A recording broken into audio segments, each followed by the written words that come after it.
बिस्मिल्लाहिर्रहमानिर्रहीम। अस्सलाम वालेकुम नाज़रीन, आप यूट्यूब चैनल देख रहे हैं। मैं इमरान खान हूँ। एक फ़ैक्ट आपके सामने रखने वाला हूँ और ये बहुत ज़रूरी है क्योंकि ये ख़बर आपने कहीं और नहीं सुनी होगी। ये ख़ास खबर है।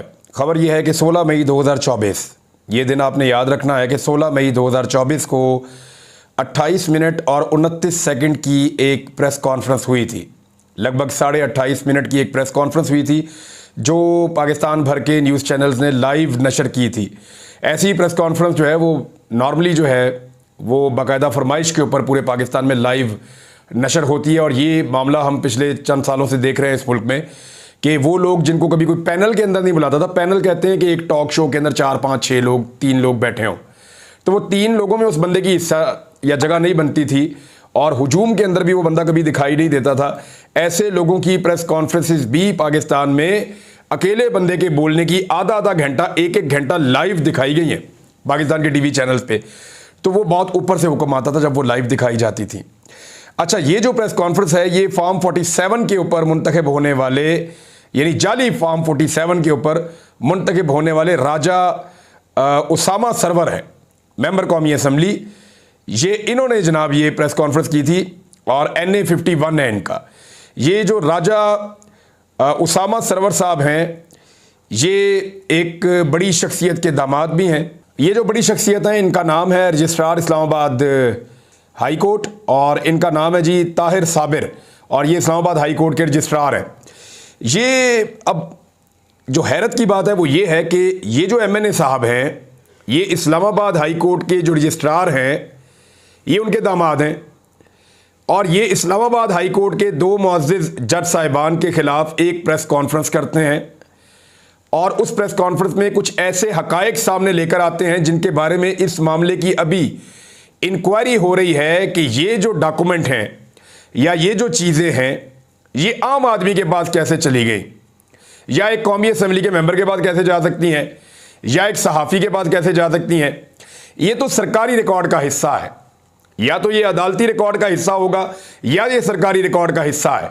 मैं कोई बराह रास्त इल्ज़ाम नहीं लगा रहा, लेकिन मैं एक चीज़ बताना चाहता हूं, जो लोग भी इसकी तहकीकात कर रहे हैं वो ये मामला देखें कि इस्लामाबाद हाई कोर्ट के रजिस्ट्रार के दामाद एक MNA हैं और वो लगभग आधा घंटा एक प्रेस कॉन्फ्रेंस करते हैं और उसमें वो एक्चुअली जो टारगेट कर रहे हैं वो उन्हीं जजेस को कर रहे हैं जिनका मामला तौहीन अदालत का इस्लामाबाद हाई कोर्ट में इस वक्त सुना जा रहा है। तो मैं सिर्फ ये बताना चाहता हूं और एक चीज़ और बताना चाहता हूं, ये जो रजिस्ट्रार है इस्लामाबाद हाई कोर्ट के, ये साहब इस वक्त एक्सटेंशन पे हैं और ऐसी कोई प्रेसिडेंट नहीं है, ऐसा कोई रूल भी नहीं है कि रजिस्ट्रार जो होते हैं हाई कोर्ट्स के उनको भी एक्सटेंशन मिलना शुरू हो जाए, ऐसा होता नहीं है। लेकिन इनके पता नहीं क्या मामला है, कोई खिदमात है या क्या है, कोई मुझे तो नहीं पता, लेकिन इनको एक्सटेंशन मिली हुई है और ये एक्सटेंशन के ऊपर इस्लामाबाद हाई कोर्ट में मौजूद हैं और एक्सटेंशन के ऊपर ये नौकरी कर रहे हैं। फिर इनके दामाद जो हैं वो एक प्रेस कॉन्फ्रेंस करते हैं और जब वो प्रेस कॉन्फ्रेंस करते हैं तो वो उसमें कुछ ऐसे फैक्ट्स सामने लेकर आते हैं जो नॉर्मली उनके पास नहीं होने चाहिए, ऐसे फैक्ट्स वो सामने लेकर आते हैं। बहरहाल अब ये मामला जो है इनकी एक्सटेंशन क्यों है और दूसरे रजिस्ट्रार क्यों नहीं आ रहे, क्योंकि देखिए मैंने ये महसूस किया और फिर मैंने पूछा कि भाई मसला क्या है। मेरा केस जब भी हाई कोर्ट में जाता है वो लगता ही नहीं था। मैं बार बार कहता था ये एक एतराज़, दूसरा एतराज़, तीसरा एतराज़, मेरे 7 लोगों ने केस दायर किए, वो लग जाते थे, मेरा केस लगता ही नहीं था।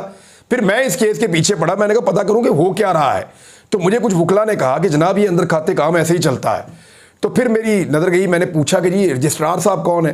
उन्होंने कहा जो रजिस्ट्रार साहब हैं उनके दामाद मुस्लिम लीग नून के एक MNA है।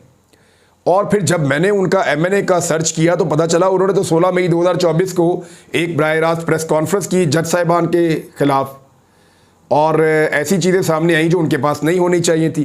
बहरहाल ये फूड फॉर थॉट है और अगर कोई इसके ऊपर काम करना चाहता है तो वेल एंड गुड। वैसे मेरे ख्याल में एक पटिशन दायर होनी चाहिए, कोई और नहीं करेगा तो हम ही कर देंगे कि रजिस्ट्रार इस्लामाबाद हाई कोर्ट जो हैं वो एक्सटेंशन पे कैसे बैठे हुए हैं, यानी किसी जिसकी बारी है उसको आना चाहिए।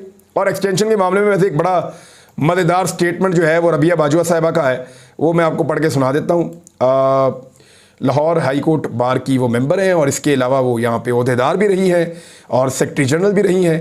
उन्होंने कहा यहाँ क्या एक्सटेंशन लगा रखी है, अगर किसी ने कादी फ़ायद ईसा या आर्मी चीफ की एक्सटेंशन की कोशिश की तो हम इस्लामाबाद की तरफ पुरअमन मार्च करेंगे। ये रबिया बाजवा साहिबा ने इसके बारे में स्टेटमेंट दिया है। अब आ जाए जो रूटीन की बाकी खबरें हैं एक तो पाकिस्तान तहरीक इंसाफ ने, मैंने आपको बताया था कि पटिशन डाल दी है या वो हिस्सा बनना चाहते हैं, उन्होंने दरख्वास्त दे दी है सुप्रीम कोर्ट ऑफ पाकिस्तान में कि जनाब हम भी पड़े हैं राहों में और हमारी भी ये सीटों वाला मामला है, तो हमें भी सुना जाए। और ये बड़ा अक्लमंदी वाला फैसला किया है।